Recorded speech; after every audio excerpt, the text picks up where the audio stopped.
વડોદરામાં ગત તારીખ 26 ઓગસ્ટના રોજ વિશ્વામિત્રી નદીમાં પૂર આવતા આખા શહેરમાં તારાજી સર્જાઈ હતી। ત્યારે આ પૂર કુદરતી આફત નહીં પરંતુ માનવ સર્જિત હતું તેવું આજે આખું શહેર કહી રહ્યું છે।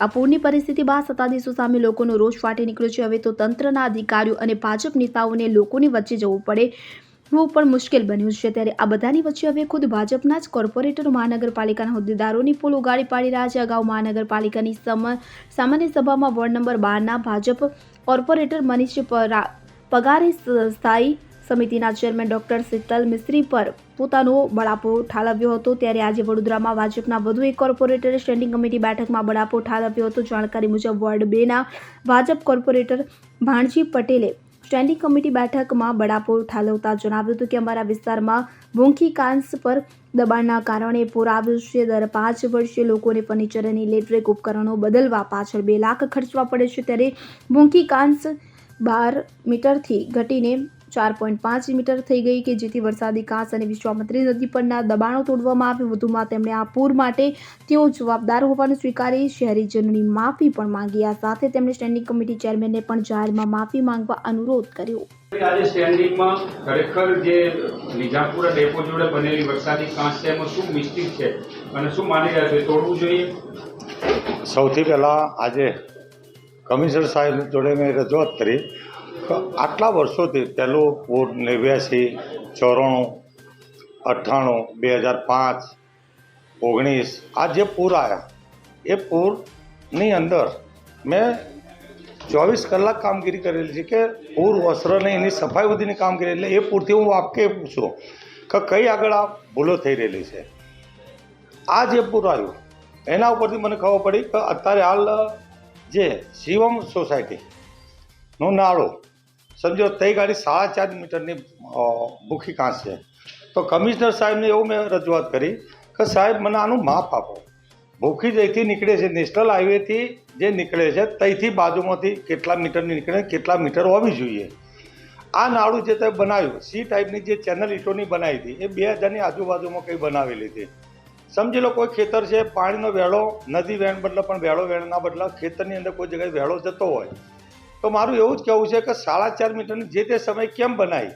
સમજો લે એક વાર 9 મીટરની 10 મીટરની બનાવી દો કે 20 મીટરની બનાવી દીધી હોત, કોઈનો સર્વે નંબર કપાતો હોત તો એ ખેડૂતનો સમજો જેનો પ્લોટ છે તો ટીપીઆરની અંદર આપણે જે જગ્યા કાપતા હોય તો નથી કાપવાની, ટીપીઆરને એને પરમિશન આપી હતી તો એ કાંસ આપણો અત્યારે મોટો હોત।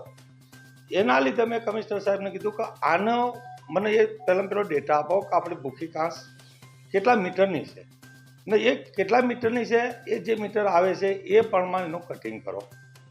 એના માટે અત્યારે કમિશનર સાહેબને રજૂઆત કરી। બીજું એક રજૂઆત કરી કે જે નેશનલ હાઈવે નાળું છે જ્યાંથી ભૂખી વડોદરાની અંદર એન્ટર થાય છે તઈ ગાડી મેં 4 મહિના પહેલાં ભૂખી વરસાદ પ્રી મોન્સૂનની કામગીરી માટે હું એડવાન્સ આ બધું ચેક કરતો હોઉં, મને અનુભવ છે એટલા માટે આ જોઈ લેવું જોઈએ। હું થઈ ગયેલો એની બાજુમાં એટલી મસ્ત ડુપ્લેક્સ મકાનની સ્કીમ બનેલી છે, આપ આવજો મારી સાથે, હું બતાવીશ।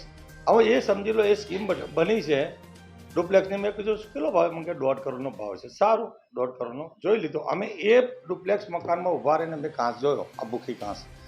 સમજી લો કોઈ વડોદરા નહીં, દિલ્હીથી કોઈ આવ્યો કે મદ્રાસથી ગમે તે કોઈ ભાઈ આવે, બિચારાને એને ખબર જ નથી કે પૂરનું પાણી કેવી રીતના આવવાનું છે અને કેટલું આવે છે।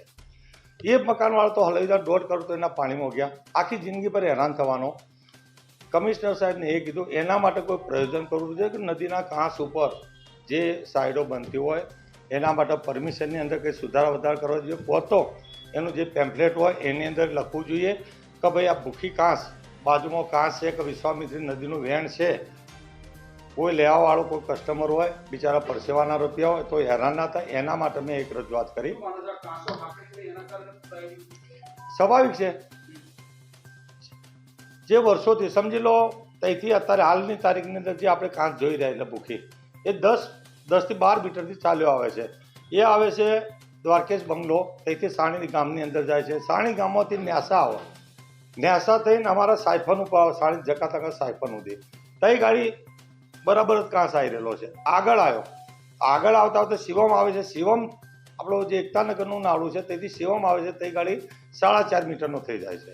એટલે મેં કમિશનર સાહેબને એવું કીધું 4.5 મીટરનો જે 2000ની આજુબાજુમાં કંઈ આ કાંસ બનેલો હતો ને 2012માં એના પર સ્લેબ માર્યો કે નાગરિકોને જે મચ્છર ને ગંદકીના એના લીધે નાગરિકોના કહેવાથી જે તે સમયના કાઉન્સિલરશ્રીઓએ કાંસ ઉપર સ્લેબ મારી દીધેલો છે. હવે એનું હંમેશા પાણી તેથી 10 મીટરના એવરેજમાં આવતો હોય, 4.5 મીટર થાય તો સ્વાભાવિક છે વિસ્તારમાં પાણી ભરવાનું છે. બીજી વસ્તુ જે 1 નંબરના વોર્ડની અંદર આ વખત તમે સાક્ષીઓ પહેલું જ્યારે ભૂખ્યા જે દિવાલ હતી કાંસ બરાબર હતો, કાંસ ફૂલ જતો, પણ જે ઓવરફ્લો થઈ ભૂખી એટલે કાંસના ઉપરથી અંદર જવા માટે જે પાણી માટે તમે સાક્ષીઓ સવારે 8:23 એ કાંસ ઉપર તમે આવેલા ને એ જે દિવાલ હતી આપણે તોડાવેલી બરાબર છે. એ તોડાવાથી પાણી ઓછું તો બી બીજા દિવસે પાણી નહોતું ઓછું થતું. વોર્ડ નંબર 1 સ્મશાનની બાજુમાં એક મોટો ફોલ્ટ હતો કે એનાથી પાણી આખું બેક મારતું મારા વિસ્તારમાં. તો 29 તારીખે સાંજે 5 વાગે એ કાંસ ઉપર જઈ ને એ તોડાવ્યું, તારું પાણી આગળ રહેવાનું ચાલુ થયું. કાંસ પર સ્લેબ ભરાઈ ગયા, દિવાલ વાળી હતી, એનું ચણતર આખું કરી દેવામાં આવ્યું સ્લેબ કાંસની અંદર. શું માનો છો એ પણ એક કારણ હોઈ શકે પુરાવાનું? એ દૂર થવું જોઈએ કોર્પોરેશન તરીકે, તમે ત્યાંના સ્થાનિક લોકોની ચિંતા છે તે પણ દૂર થવું જોઈએ. ભાઈ જે તે સમયે મને ખબર છે કે જે ભૂખીનું પાણી જે સીધે સીધું આવતું હતો એ જે પ્લોટ છે એના વચ્ચેથી પેલો જોડીઓ બનાવેલો છે, તઈ ગાડી સીધું એન્ટ્રી થતી હતી, આખા પ્લોટ વચ્ચોવચ્ચ ભૂખી જતી હતી. જે તે સમયે એને ડાયવર્ટ કરીને સાઈડમાંથી ચેનલ બનાવીને એને ભૂખી આપેલી છે. કમિશનર સાહેબને એ જ કીધું કે ભાઈ પહેલું આપણા ભૂખીનો કેટલા મીટરની ભૂખી છે એ નક્કી કરો, પછી જે બાંધકામ આવતા હોય અનલીગલી એને તમે તોડવાનું જેમ બને એમ જલ્દી તોડવાનું ચાલુ કરો. કે દર વર્ષે મારા વિસ્તારના નાગરિકો આટલા વર્ષે એટલે આજ આપણને દુઃખ થાય છે ખરેખર વિસ્તારમાં કે દર 5 વર્ષ જાય એટલે જવાનું એ બિચારા કકડાટ કરે કે ભાણજીભાઈ અમારું આ ડૂબી ગયું આ. એટલે મારા વિસ્તારમાં મને એવું જ લાગે છે 5 વર્ષ થાય એટલે અમારા વિસ્તારના નાગરિકોને કે જે મારો પરિવાર કહેવાય. આજ હું કોર્પોરેટર, મારું ઘર એકલો પરિવાર નહીં, મારો વિસ્તાર નહીં. અત્યારે તો હું સ્ટેન્ડિંગનો સભ્ય મને આખું વડોદરા મારો પરિવાર કહેવાય.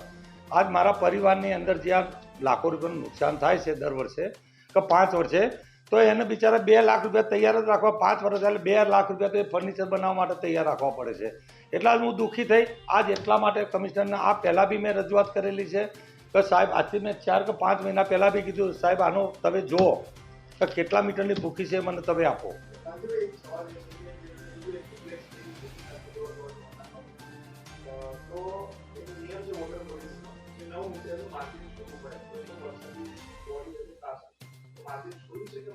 સાહેબ જો બીજા હું કશામાં પડ્યો નથી, મેં નહીં મારો વોર્ડ નથી રવિભાઈ, મારો વોર્ડ નથી લાગતો, પણ જે મેં સત્ય નજરે જોયું આ કેવો, પણ એ મારે હજી તપાસ કરજો. મેઇન વસ્તુ હું ઓલરેડી ભૂખી માટે જ ગયો હતો કે જે એડવાન્સ જે પ્રી મોન્સૂન કામગીરી હોય ને એના માટે ગયો હતો. એટલે એ મેં જોયું નથી કેટલા મીટર છોડ્યું છે કે નથી, પણ એ મકાનની અંદર ઊભા રહી ને મેં જોયું કે હા ભાઈ આટલો જાય છે નહીં, ગાડી કોઈ નડતર નથી. આ મેં જોયું. એ સાહેબને મેં કમિશનર સાહેબને બી રજૂઆત કરી કે આ પરમિશન કેવી ના લીધી, શું છે હકીકત. એટલા માટે બીજું ચેરમેનશ્રીને મેં આ જે મારા ભૂખીની જે ચેનલ બની હતી એ અનુસંધાનમાં અમારી આગળની સ્ટેન્ડિંગ હતી 2-3 મહિના પહેલાં એક પૂર્વ ઝોનની અંદર જે વરસાદી ચેનલ બનાવી. એ દિવસે મેં ચેરમેન સાહેબને કીધું હતું જે તમે જેટલા 4 મીટરની બનાવો 5 મીટરની 20 વર્ષ એડવાન્સ, 20 વર્ષ પછી કેટલું પાણી આવશે. આપણે જે સ્ટેન્ડિંગમાં કામ કરી રહેલા ને એ 20 વર્ષની આગોતરું કામ કરે કે 20 વર્ષ સુધી આ કામગીરી ચાલશે, એના ચાલે એવી આપણે કામગીરી કરવાની છે. સાથે સાથે જે જૂની કામગીરી જે થયેલી છે એને આપણે સુધારવાનો પ્રયત્ન કરવાનો છે. એટલા માટે મને ભૂખી યાદ આવી, મારી ચેનલ બનેલી હતી આ 4.5 મિનિટ, એટલે એવું એ વસ્તુ પૂર્વજન્મમાં ના થાય એના માટે બી મેં અત્યારે ચેરમેન સાહેબને રજૂઆત કરી કે સાહેબ આ આપણી ભૂલ હતી, આપણી ભૂલ આપણે સ્વીકારવી જોઈએ.